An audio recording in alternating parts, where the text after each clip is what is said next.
Hi, heroes.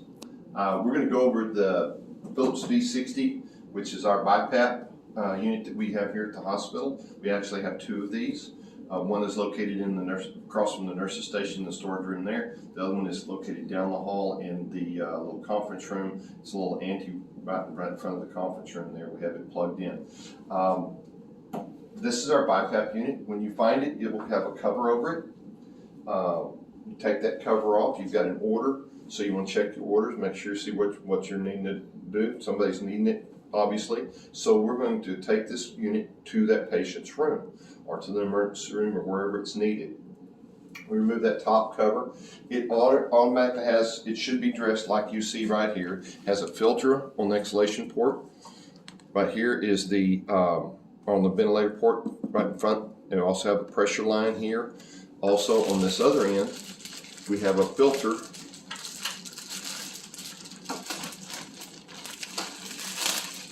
on this part. Here is the exhalation port. This hole right here is the exhalation port for this circuit. So the patient's exhaled air will be let out of the circuit right here.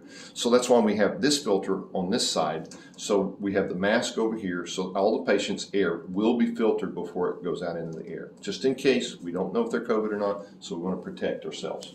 All right, now, we want to find out, we want to go to the patient's room, we want to find out what size interface that they need. There's 3 different size masks. The unit should have all 3 masks on here, so we'll find out which one it is.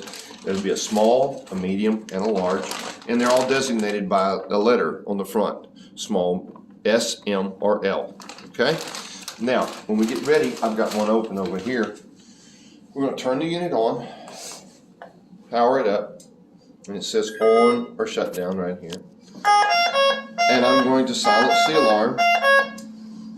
Top left hand is the silent alarm silence. If you'll notice on here that you have a mask interface, notice it says mask. This is informational port up here at the top, and it shows mask, exhalation port, use menu to change. Okay, so we're going to use menu, and we're not going to change it. We're going to look in here. It is a 1, and if you'll notice on the mask, it shows a 1. All the masks that we have a 1 on them, and I don't think we'll ever be changing from that. So we're going to accept that.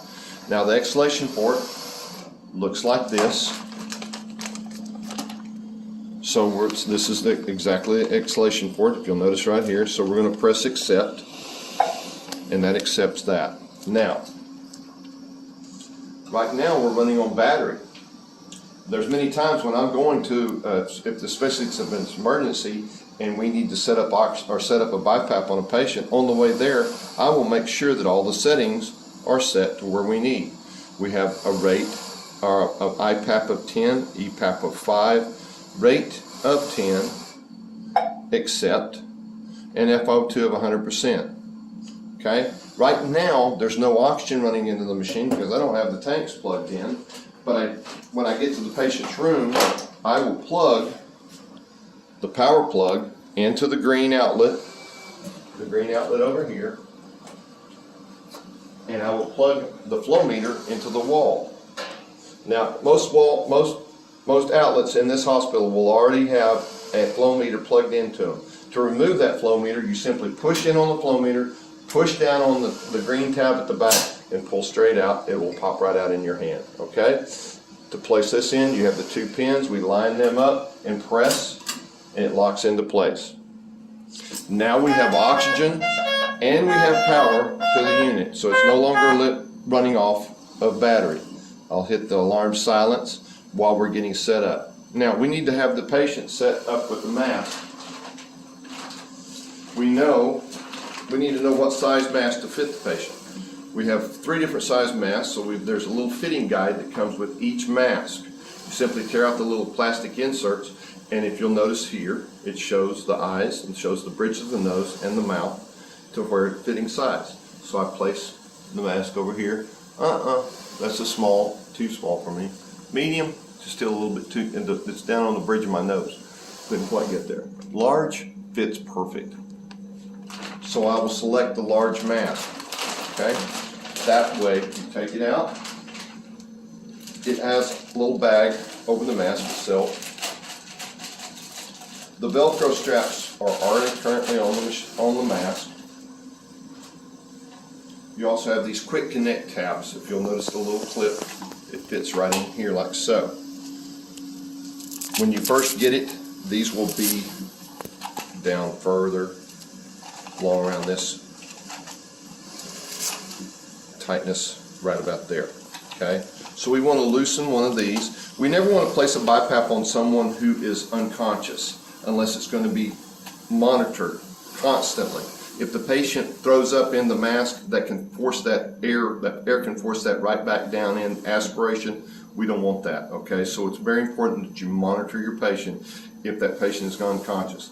If the patient is conscious, we can have them hold the mask, have them hold it on their nose, just like so, slip this over the back of their head, come around, and clip the clip into place, just like so, all right? So now we have it here. We want to adjust it where it's sitting kindly on the bridge of the nose. There's an adjustment right here that will help these pads against the forehead to have this fitting comfortable on the bridge of the nose. We want to go ahead and put the pressure line on. So we've got air moving into the mask, so it's not as claustrophobic. And then we take both of these straps and we pull equally on both sides to get a good tight seal. We don't want it too tight. You want the least amount of tension on the patient's face to get a good seal. Okay? I'm going to take it off now. Once I've got a good seal all the way around, I'm good. If the patient has dentures, it's a good idea if they have put their dentures in, because that will help fill out these voids here on the side. I'm going to place this unit on standby right now. There's a standby button right here down at the bottom. Place standby. That will turn the unit off, okay, and put it in standby mode. Okay, now, if you'll notice, this is really soft silicone that's on the inside of this mask. The mask will seal itself. You don't have to force it on the patient really tight. The narrowest point between epidermis or outer skin and bone is found right here on the bridge of the nose. So that's why it's very tender. If you have someone who is already compromised with nutrition or possibility of decubitus, ulcers or anything like that, it can cause an ulceration right here at the top of the nose by cutting off capillary blood flow. So be very careful with that. Make sure that this fits securely on the top of the nose, but not too tight. Not too tight. Let that float. This will seal very well. Okay? Now, you've got a patient that you're going to set up. We already went over the ST settings earlier, and that we have the setup of IPAP of 10, EPAP of 5. That's what we're going to start at. Now, if your provider tells you to change those values, it's very simple to change them. IPAP stands for inspiratory positive airway pressure. Okay, that's the pressure that we're going to deliver when they're breathing in. When they're breathing out, that's the EPAP, expiratory positive airway pressure. That is also what we call PEEP. All right, so if you press the button, you'll notice here that we're set at 10. To increase, simply press the up button, down button. Once we achieve the pressure that we want to set at, we hit accept. That will lock it into place. If we need to change rate, if we need to change the FiO2, the FiO2 is a percentage of oxygen. Okay, so starting off with 100%, and we can bring that down as we need to, depending on the oxygen saturation of the patient. Okay, we can titrate that again. All right, the minimal amount, we want to deliver the minimal amount of oxygen to the patient to achieve that 92% or greater. I like 90 to 94%. That is a good solid value. 90 to 94% oxygen saturation is great. If you get too much over that, then we can run into problems that we really don't want to, especially with a COPD patient. 88% is actually allowed on COPDs, 88 to 92. That's probably where they normally run at home. Okay. Now, with that being said, we have it set up in BIPAP right now.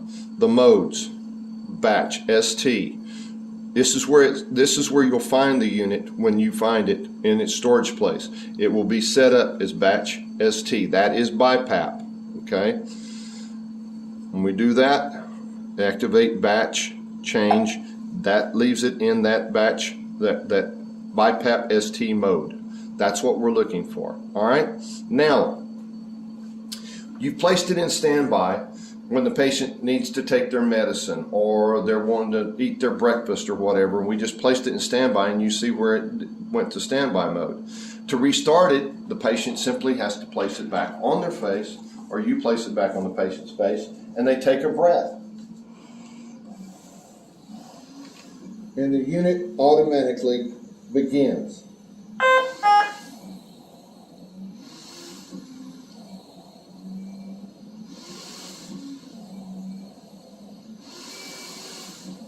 Okay, so it's going to continue to, as soon as the patient takes that first triggering breath, the unit, once it's got a good seal, it'll take that first, recognize that first triggering breath, and it'll begin again. Say we want to turn it off, okay, take it off for a while, and we want to actually turn it off. So if we hit the power button, say you accidentally hit it, it'll say ventilator shutdown. It's asking you, are you really wanting to shut it down? If you don't, then you just hit cancel. If you are ready to shut it down, you hit the power and you hit ventilator shutdown, and it turns the unit off.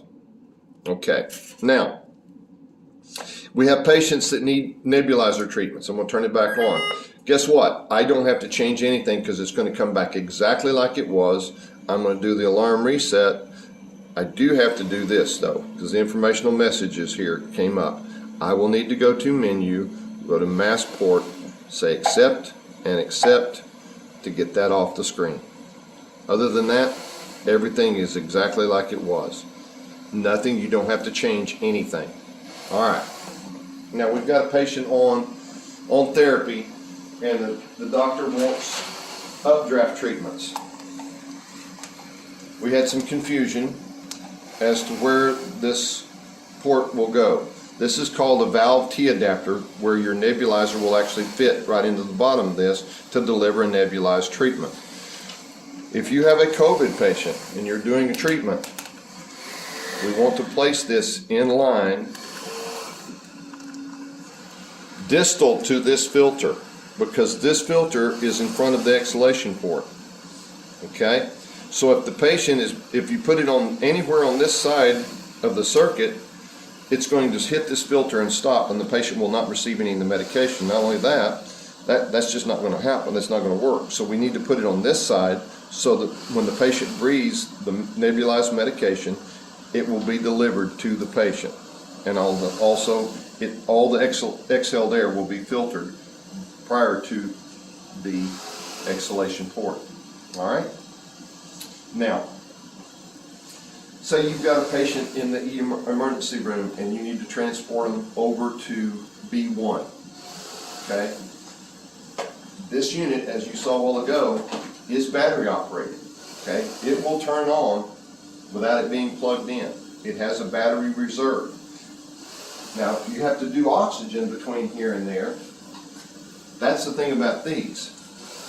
These oxygen tanks, we can actually hook them up, and this has a little, on the tank side, you check, make sure the tank is full. The gauge shows here that the tank is full. Then this simply screws on. You don't need any tools or anything. This will screw on to that tank, just like that. You'll have more than 30 minutes of time, but hopefully you're not going to wait that long to get that patient over to B1 and get them hooked up. So you must do both of them.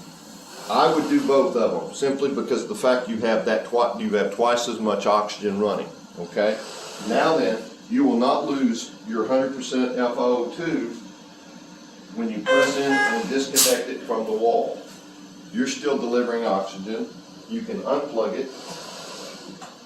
It will show that you are running on battery power. You're running on internal battery power. Now right now there's nothing going through it, so I have the minute ventilation set at a high alarm. So now we can transport this around with the patient, making sure we don't pull, we stay with the bed. I always lock this right into the back end of the bed as I'm pushing. So I'm holding this secured to that bed as we move that patient from one area to another. When we go through that room, I go in the room first at the head of the bed, and then I've got this secured where I can move this around and get it secured and plug back into the wall while we're transferring the patient from the gurney over to the bed. Now, I will tell you this, don't leave the oxygen lines plugged into the cylinders because it will deplete it's a possibility that these will leak and you won't have any oxygen next time you need them. So go ahead and unscrew them. When you're done doing the transport, we're coming up on storm season and you need to move a patient to a secured area like OR. We're going to take them, the tornado drills and so forth when we do when we have a tornado drill or a storm drill coming up, and we're needing to move transport those patients to the OR. This allows you to do that when not let them be off of oxygen. Hopefully we will not have any patients on oxygen at that time, but if they're on BIPAP, they can do that. All right? Now,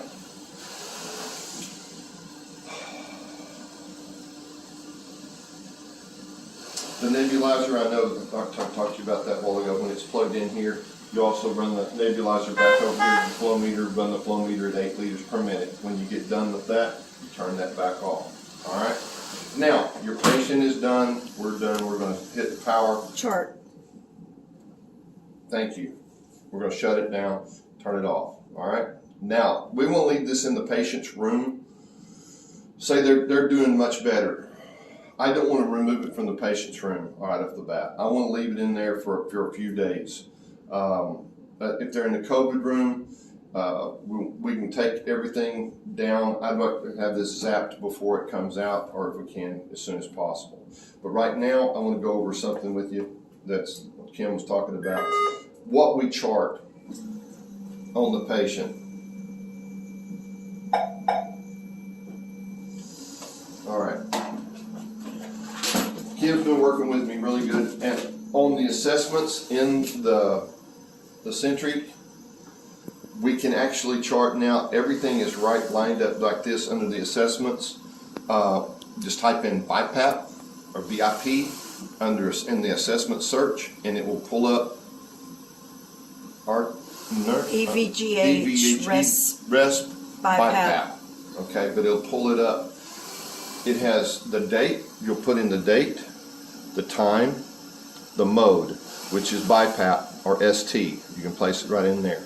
IPAP, this figure right here, whatever we have right here, the IPAP. The EPAP, right here. The set rate, that is the set rate.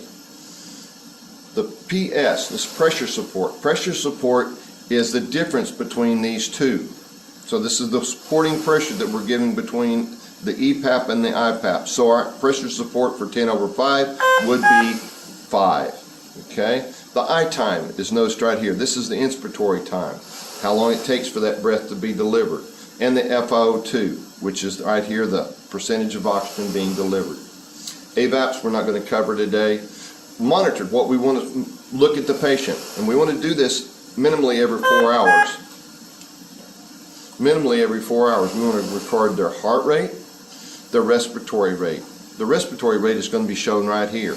Right now we're only delivering 3 because there's not a patient on it. But if, say, I'm breathing on it, I'm breathing at a rate of 16, then we would put 16 as the respiratory rate. It'll be measured and it'll show right here. Tidal volume. This is the exhale tidal volume. 184. When I'm on it, you'll see what it goes to. Let me show you what happens whenever I get on the unit.